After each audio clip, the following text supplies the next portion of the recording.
goal of this podcast is to help you break in and thrive in advertising.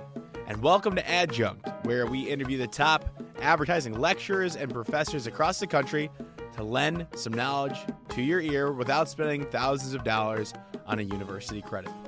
Today, we are joined by Professor John H. Murphy II, a highly respected and accomplished Emeritus Professor of Advertising at the University of Texas at Austin.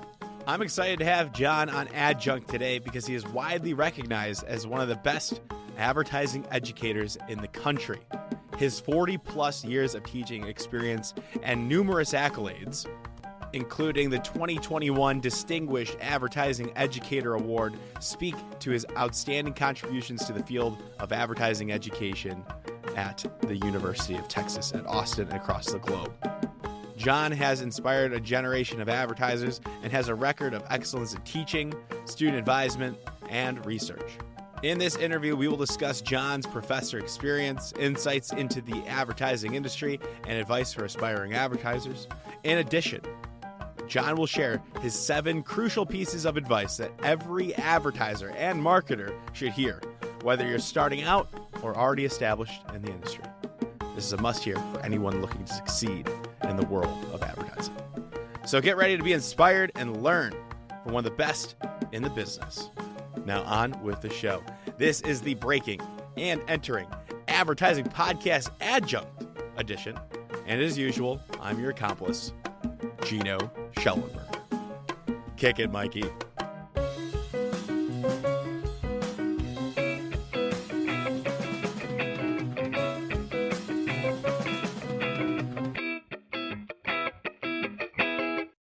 All right, John H. Murphy, welcome to the Breaking and Entering Advertising Podcast Adjunct edition. Thanks so much for coming on. How are you doing today? I'm doing fine. Thank you for asking, Gino. Amazing. Well, I've been looking forward to this episode. I think just your fame in the industry, especially for academia, is well known because you are a professor emeritus at the Stan Richards School of Advertising and Public Relations. Is that correct? That's right. Amazing. So we're going to get into all of this. I mean, I think for me, I know that UT Austin is a very notable school. It's one of the better, probably the best undergraduate advertising education you can get. It's up there with other schools that I've talked to, but it stands out. So I want to know how does it stand out? I want to know what you were involved with at UT Austin, and we'll go from there into your advice. But first and foremost, tell me about what you're doing today and how's life over in Austin, Texas. Well, I think that, sort of reflecting on what's relevant to our conversation, I'm paid by UT Austin in an administrative role, and there are really 3 components of that, 3 very different programs that I'm involved in. One of them is a national internship program, the Stickle Honor Student Internship Program. I'm the coordinator of that, and that takes up a fair amount of time. And one of the things that's great about that is that I get to meet students from around the country, and also their faculty members who nominate them to participate in the program. You also mentioned something called the Tower Fellows Program. Tell me about the Tower Fellows Program, please.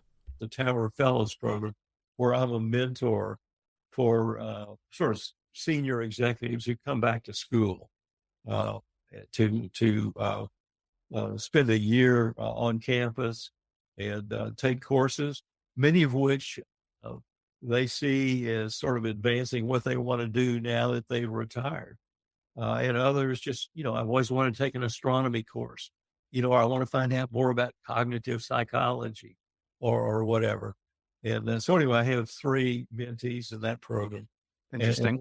And number 3, in terms of my administrative role at the University of Texas, is the Stan Talks video library of 5-minute videos with luminaries in the field of advertising and public relations. So I'm responsible for building that out and, promoting it and so on. So those are my 3 administrative duties at the University of Texas.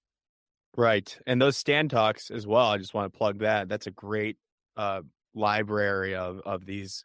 It's a great resource with some amazing speakers. And now hopefully, and they're 5 minutes or less, as you mentioned, hopefully we can get something that's 5 minutes of you speaking from this. You can add it to Okay. yourself. Okay. All right. I can throw myself into the mix. Yeah, So. throw yourself in as an introduction. Okay. All right. No, that's awesome though. So Awesome. super helpful. We got the stickle, the Tower Fellows, maybe not so much for this audience, but the Stand Right. Talks can definitely help you out. Yes. I recommend that strongly to practitioners or students. I mean, it can be a resource for students, it can be educational for everybody. It's a nice little reminder. And I used to Yeah. watch it, like even now that I'm in the field, it was nice to go back and learn like from the best and Well, hear thanks. those. Yeah. Yeah, I watched a lot of them. And while we're on the subject of advice, like the Stand Talks, which is such an amazing resource, I want to cover this right away. I asked you to come onto this podcast with 5 pieces of advice that any advertiser or aspiring advertiser, anybody in marketing, whether they're just getting started or they're senior level executives, can learn from. So, do you have 5? You asked for 5. I have 7. You got 7? Yeah. All right, let's hear them. I have some universal principles of effective communication. And, Gino, really, I think that these principles apply across languages and cultures and media and contexts and delivery vehicles. I think they really apply to all messages, all human communication messages. Well, whether it's an ad or a PR release or a Facebook post or a tweet or a text message or an email or a conversation with your daughter. I think that they really apply. And so I'll quickly go over them. They are: number 1, think different; number 2, simplicity; number 3, specificity; number 4, believability; 5 is relevance; 6 is likability; and 7 is consistency. So if you can think different, and by that I mean break the mold. If you're advertising in the category, if you're advertising pickup trucks and they're all racing around in Monument Valley, kicking up dust or, running over rocks or something, what can you do to set yourself apart? And, Bill Bernbach made an observation in terms of think different. And he said that the beginning of effective communication is being appropriately different. And, I think in the Stand Talks, he said, we got a new airline account. And so we looked at all the ads and commercials for airlines, and they were all pretty much the same, So how can we do something for our client that's appropriately different and causes them to stand out in the category? And then simplicity. If you look at the really famous and the great campaigns, probably the most famous for us anyway would be Nike's Just Do It. Okay. If you look at, the Got Milk campaign that, John Steele was involved in. Pedigree has a campaign called Dogs Rule. And, those campaigns are very simple idea. And so, identify one central concept, one benefit that consumers will gravitate toward and respond to, and then go after that. Be very simple. And so I think that the KISS principle applies to everything in life. Really keep it simple, stupid, be direct, and keep it simple. And then specificity, it turns out that specifics sell and they have a ring of truth to them. And, I've seen a lot of ads and commercials where specifics are included. And, I just, that's critical.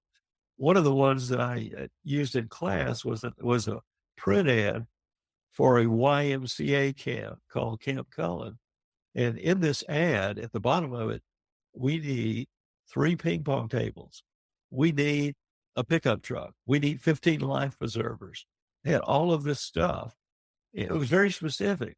And so they got most of that stuff, and people also gave money to support the camp. And the headline on that ad was, "Without your help, 1,500 kids can't escape Houston," okay, to go to this YMCA camp. But the point of interjecting that here is that the specifics in that, they sell. British Museum. If you walk in there, it doesn't say donate with the box. It says donate £5 suggested.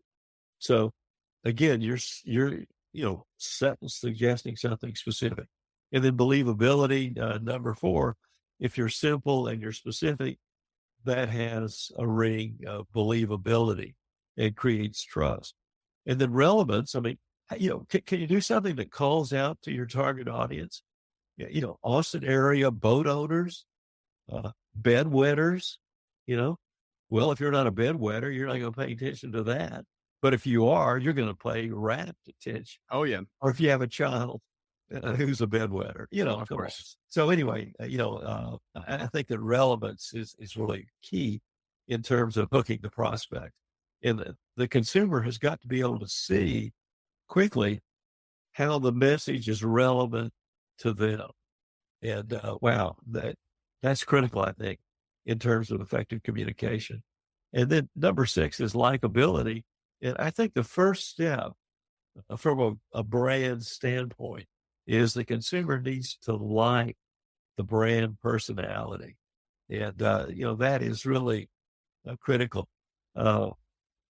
My friend and my mentor, Stan Richards, sponsored a study where they looked at 70,000 respondents asking him about television ads.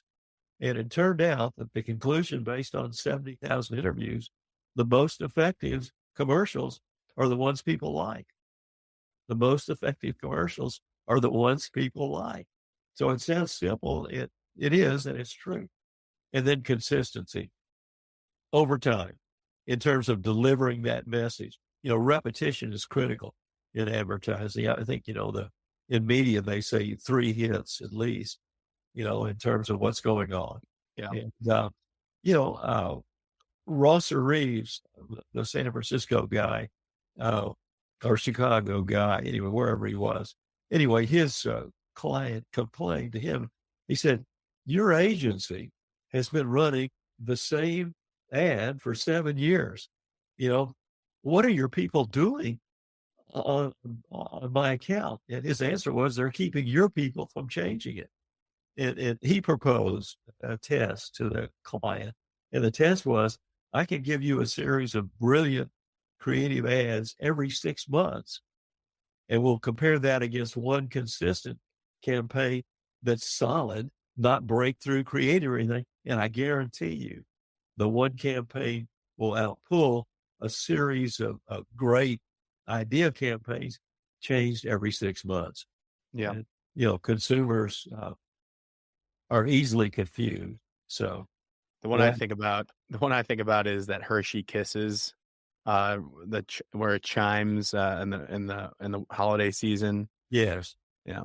Or the Corona one where it does the whistle in the holiday season too. They don't keep it simple. They play it every year and Very people love it. Yeah. And, again, Nike, it's like almost 30 years old at this point with the Just Do It. Oh, yeah. Motel 6, We'll Leave the Light On. I was about to say, when you mentioned Stan, I was thinking about We'll Leave the Light On for you. Yeah. So these long-running campaigns, are critical.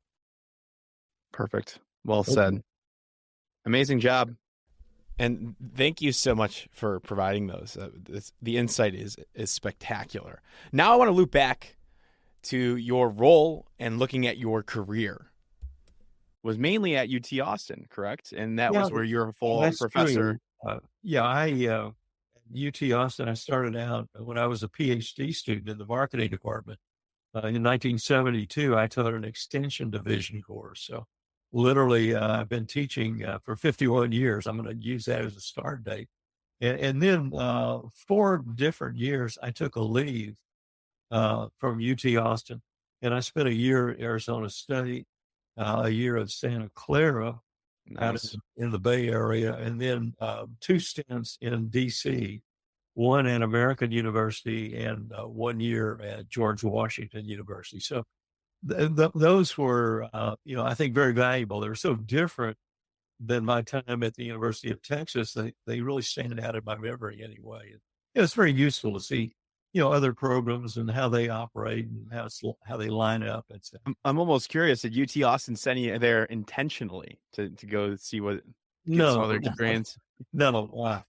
My wife had got a job at the Library of Congress, and so for a couple of years on a special project, and so that was why I was in D.C. And same thing in Santa Clara. Actually, she had a job at SF Loma, San Francisco Museum of Modern Art, for a year, and so while I was out there with her, literally, I mean, I requested a leave, and I was granted that. So that explains my absence from the University of Texas. But it didn't last that long, correct? Because these stints were Well, I mean, weird.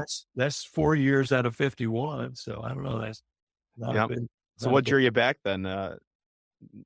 Well, I UT mean, Austin called? yeah, one of the questions that we thought about, and maybe I'm jumping ahead here, but why have I stayed so long at UT, or why did I come back to the University of Texas? I would say that there are three. First of all, outstanding students. That's, I think, for a faculty member, that's critical. We have outstanding students, advertising and public relations students. There are 3 tracks in the program. There's a creative portfolio track, there's a media and analytics track, and there's a brand management track. And so I think those are, designed properly and produce, students who are ready to go to work. They tend to be ahead of students from other places. So the other people catch up pretty quickly, I guess. But anyway, they have a really nice foundation, for the first year anyway. And also I'd say alumni network. There's a very strong alumni network. We've been at this a long time. We've got a really big program. I think Michigan State has always been the biggest in terms of a body count. But, we have like 1,400, students. Just in advertising? Yeah, advertising and public relations. Okay. And that's including some graduate students and then a master's program and a PhD program. Well, you guys have a PhD program. I know Michigan State does as well. Yes. Yeah. And anyway, a lot of people, when I was first in the department in 1975, we had 300 ad majors. And so, it's really, really grown. And I don't know, people are not backing up in the hall and complaining that they couldn't get a job. So I guess, and Gino, I've always figured that about half of the graduates of the, Bachelor of Science in Advertising or a Bachelor of Arts in Public Relations, about half of those people are getting a job in one of those fields. And the other half, or, have a sales job or something that's not directly related. Well, that's good. That's really good, actually. I feel like that's a guesstimate on my part. No, that's good. If you're getting half students that are doing like agency work or some sort of in-house client side, that's really high. Yeah. Because, I've seen it. I've talked with professors, and a lot of their ad students don't end up doing advertising directly. Right. They'll be doing some other sales or consulting, which are great roles too, but not exactly what they're trained for in undergrad. So that's a really high percentage if that's true. Yeah. Yeah, no. So it's definitely a great program. I want to get into the high level here of the track system. Okay. Because it's worked. And I see that some other schools might be taking some notes from you guys. Okay. Which is great. You guys are doing something right. So you have creative, you have media analytics and brand management. Yeah. I don't really know about media analytics personally, and I'm not an expert in that, but I know about creative and I know about brand management here. Yeah. So when are you required as a student to pick a route to go and enter in? Well, I mean, I think that most of the students have something in mind. The brand management is sort of the default option. If you're not in the media / analytics program, you're not in the portfolio sequence, sort of, by default, you're sort of a strategy, brand management, generalist. And, I don't know exactly how the population of students at the University of Texas would break out, but the predominant, the largest group would be brand management. That makes sense. Yeah. By default, and then you can Yeah, that makes sense. I think that's how a lot of schools, they prepare a lot of their students. They don't have tracks. They by default are teaching people how to be great account folks or great strategists and understand the whole process. Yeah, understand the process. And I'm Exactly. sure every one of those tracks has that as well. So Yeah. if you're in media, if you're in creative, you're going to get the base foundation. So let's talk about creative because that's what's really fun Sure. then. So are you in a roster? Are you in a cohort? Are you going through like, are you with the same group of kids in each class? Are you working with an art director? Are you pairing people up?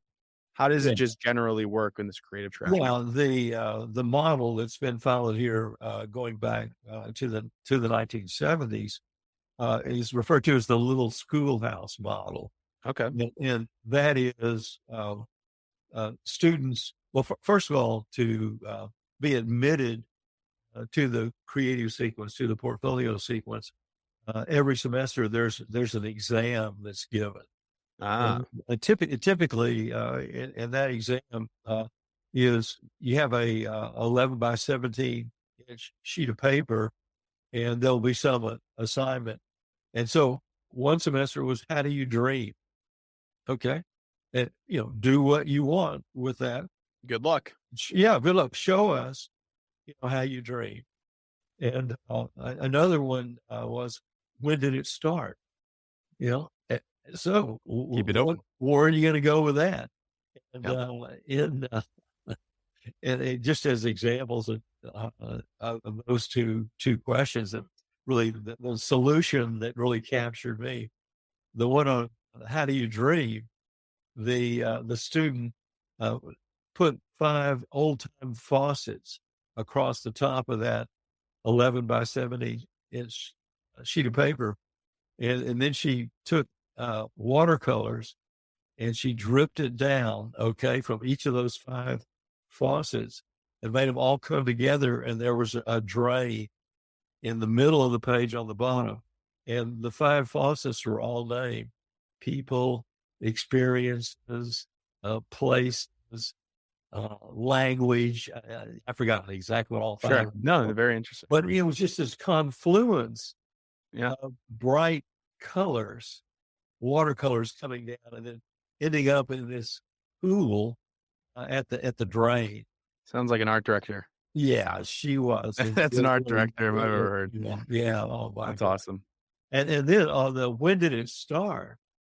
The student did a color line drawing of Adam and Eve in the Garden of Eden, and Eve is holding a leaf over her Mhm. genitals. Sure. And she says to Adam in a conversation bowl, "Does this leaf make me look fat?" And whoa, when did it start? I thought that was so relevant in terms of advertising and the effect on our culture, etc. I just thought that those two Yeah. solutions of one of hundreds, Of course. pretty brilliant. And you go any way you want to go. And Yeah, yeah. exactly. So So you're anyway, looking for, so will you do this exam every semester? yeah, to get into the program, for admission in the program. And then there's sort of 3: portfolio 1, portfolio 2, and portfolio 3. And at each stage, the students are, paired up, art director, copywriter, and they're working on various projects that are thrown out. And then, the project might be do a new product introduction, and they might give you a product. They might just say, do whatever you want, or uh, give do an ad for Captain Crunch cereal. Primary a print ad for Captain Crunch. Sure. Yeah. Well, do a radio commercial for somebody, and Show yeah. storyboard, a website, whatever. There are all kinds of projects, and at each stage, each one of those P1, portfolio 1, portfolio 2, portfolio 3, there's a final critique at the end of the semester, and a big portion of each student's grade is determined by grades that are given by working advertising professionals. Right. And come so in. now all the portfolios, of course, are digital. They're online. And so Yep. anyway, but the student, with the laptop there, and all the students will gather around. They'll look at the ads in the portfolio. The professional will ask questions, make comments. Hey, you got a good start here, but you say there's a campaign, but I don't really see the connection between the TV commercial and your outdoor board, or whatever.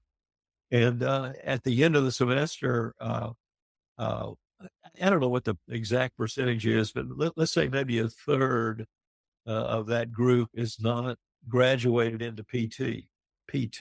Okay. So, there's a winnowing out process that goes, through P2 and P3. And only the better, stronger swimmers are, go through and complete the program. So let's say you drop out on the way to P2. You mean Yeah. you're not dropping out of the whole school? No, you're no, just dropping out of the creative. You're no longer in the creative seat. Then you would go back into either media analytics or brand management, or you could go forward with your portfolio. I mean, there's nothing to. The classes itself. Yeah, it is an opinion business, and very subjective. So our faculty and the professionals we bring in are not totally infallible. One of the things that I have concluded, based on working on that Stickle internship program, is I have a very, very difficult time placing creatives from schools that don't have a formal program. And the problem, Gino, is that they're competing with the Brand Center out of VCU. They're competing with Miami Ad School. Your portfolio schools. New York, and the Ad Center out in LA. And those students, they're a trade school, and their portfolios high level of finish. And so if a student is from small Midwestern college in Iowa, I mean, they don't have their portfolio. I mean, I've looked at some just last month that they're not strong. I was comfortable in contacting a top agency and say, hey, this person is an aspiring copywriter or an aspiring art director. The portfolio is what it's all about. If you don't have a strong portfolio, you're not going to get an interview. And so I don't want to waste people's time with people, with students that don't have strong portfolios. And again, the students in my program are almost all juniors. And so, that next year perhaps could make a big difference in terms of how strong their portfolio is. But, and I think most of the students that I've identified, it will be too hard on them, but I don't think they really understand what a portfolio is all about. It's so hard. Yeah. It's so hard. And you opened up a can of worms here about the portfolio conversation, because not a lot of undergrad schools have their portfolio 1, 2, and 3 classes. No. Yeah. A lot of these schools I've talked to don't even have a creative track. Right. They don't have any creatives on their faculty even. So, how's that going to work, Well, then I feel bad for those students as well, because then they end up, hey, I realize they'll end up when they graduate, they're looking for jobs and they're applying for art director roles, and then the recruiter will go, "Where's your portfolio? It's not good enough. You have to go to portfolio school." That's another year to 2 years, another $30,000 to $50,000 that they're going to have to spend because they didn't know early on that they needed to start working on their portfolio. Yeah, yeah, it's a shame. Yep. But I'm glad that you're doing something here, and I think that UT Austin obviously is successful. Well, I mean, the portfolio sequence has always been the hallmark of our program. And, that's where a lot of the notoriety has come from. Yeah. In terms of in the centers of advertising, Chicago, New York, Los Angeles, San Francisco, et cetera. We have people with strong portfolios who get jobs and part of the network. Nobody wants to graduate and tell their parents, I need to spend another $30,000 to $50,000 on not even to get most of these aren't even giving a master's degree. And that's why I don't mind VCU as much, because you still get the master's degree. Yeah. It's great. Yeah. Well, also, we have students who come to the University of Texas and do a master's degree. They would go through that same sequence. In other words, they would go through the portfolio 1, 2. Oh, so you have that. I didn't know that. Yeah, and that could be Like done. so like a creative master's, you're saying? Well, there'd be nothing on their diploma or anything, but, assuming that they don't get washed out of the program, Yeah. that they would, after a year and a half or more likely 2 years, they would Yeah. have a master's degree and a strong portfolio. Gotcha. Gotcha. I didn't know that. That's great to know. Definitely something to look into, like for those students that are like, oh, it's too late. Yeah. Whoever's listening, it's like, oh, it's like, I maybe I'm graduating or my portfolio is not even started yet, but I know I'm super passionate. If they have the money and they have the time, I'm sure you guys have resources too. They can look into that master's program. Sure. Yeah. Or just get started on your own and see how it works. That doesn't hurt either, but that takes a lot of work. Gotcha. So what did you teach? What were the classes? Were Well, you mainly in the I creative think, media or brand? yeah, brand management would be research and planning, Mhm. would be, my background. And, really the core of all of my, teaching awards and, reputation as a good teacher, really came through the intro class, which I really, enjoy teaching. And, Steve Hall teaches the intro class. Yeah, I was about to say, just like Steve. Yeah. Yeah, just like Steve, exactly. That's a good way to put it. Uh, but then, the integrated brand promotion management course is the one that my book is all about too. Uh, and so I taught that course for many years as well. And, using the case method as a way of as a vehicle for challenging students in terms of facing management decision making dilemmas, opportunities, and problems that people in that brand promotion role run into. Yeah. So, Gotcha. I'm really curious here because you've been doing this for quite some time now. Um, how have you seen advertising education change? How have you seen the industry change over okay. the course of your career? Well, I think, there's a very easy answer to your question, Gino, and that is the platforms have changed. The vehicle for delivering the message has changed, dramatically. And, we're in a digital age now. There are all of these outlets or platforms that can be used in terms of persuasive messages that just simply didn't exist. Back in, when I was did a PhD in the early 70s, I mean, it was pretty simple. There were three networks, and, newspapers were a really big deal. And, just the media landscape has evolved and changed dramatically. And, I mean, so that's the sea change in the Yeah. business. Yeah. But creativity has that changed as much too because of it? What do you think? Well, you asked me to talk about 5 significant pieces of Yeah. advice for advertisers and students. And, I think the way we as consumers process information, what attracts our eye, what repels us, etc. I think that really hasn't changed. We can go back to Aristotle, and he talks about a one-sided versus a two-sided argument. Those things still apply. And so, one of the things that I've attempted to do in my teaching and working with students is to identify some sort of universal truths about how you get ahead on the job. Well, you need to be a good presenter. You need to write concise reports.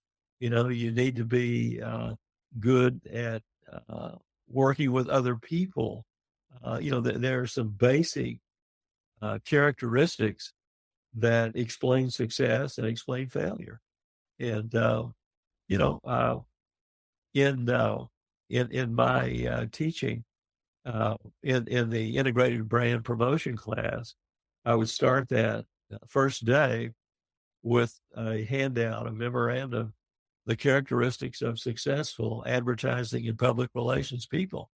And here they are, and everything that we do in this course is designed to help you uh, learn about and exhibit these characteristics. They're excellent communicators in both their written and their verbal communication. Right. They're team players. They're enthusiastic. No sad dogs. Come on. Yeah. And that's not going to change. That's going to be the same. I love it. Yeah, no, definitely makes sense to me. And then I want to ask you now, if you have any other advice, you can rattle that off. But I was curious. You've seen a lot of students in your career. Yeah. I guess you don't have to say their names, but what made them stand out? Like, do you have a couple people in mind? And like, what made them different? I guess were they just more creative? Were they able to craft better, execution better? Like, what set them apart? Well, I think that what set them apart was their can-do attitude. I'm not interested in excuses. I'm interested in performance. And, I think that, the primary characteristic in terms of success on the job or success in the classroom is enthusiasm and organization.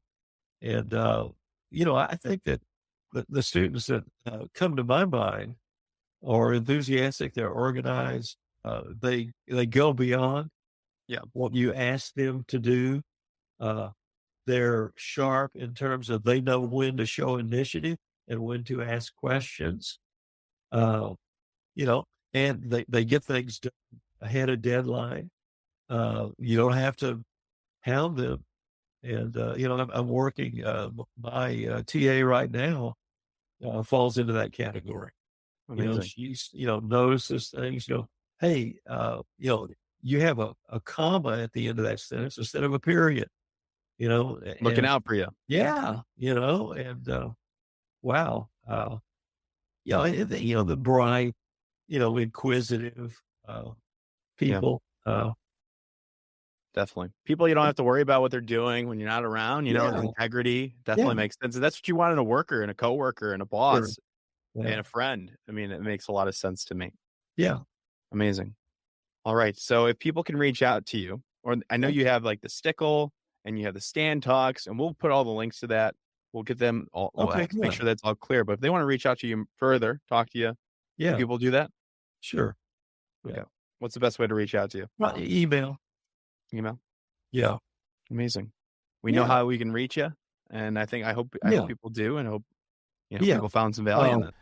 And what we can do now, if listeners are hearing this and they're interested in the Stand Talks, they can reach out to me directly. That's on Instagram at Breaking and Entering Pod, all one word. On LinkedIn, my name is Gino Schellenberger. That's Geno.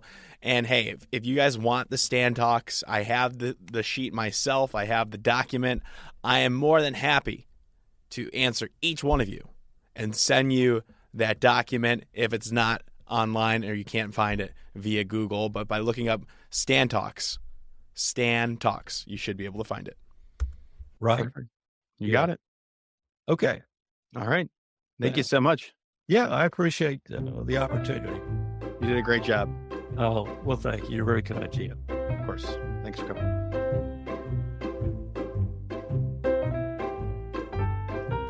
Thank you so much for listening to this entire episode of the Breaking and Entering Advertising podcast. If you like what you heard, it would mean a lot to us and help us grow and get better guests and better break-ins if you can go to Apple Podcasts and leave us 5 stars and a small review if you have the time.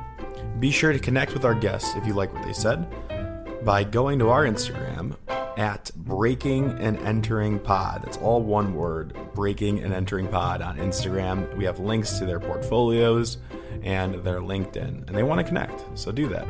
And thank yous. Thank you to Mikey Malarkey, our audio engineer, and Buchan Zhang, our creative director. Can't do without you two, and a team from the University of Illinois. It's a student team from the agency called AdBuzz. They're a PR agency, and it's been a pleasure working with them. Thank you all so much, and we will see you next week with another amazing guest. Thank you so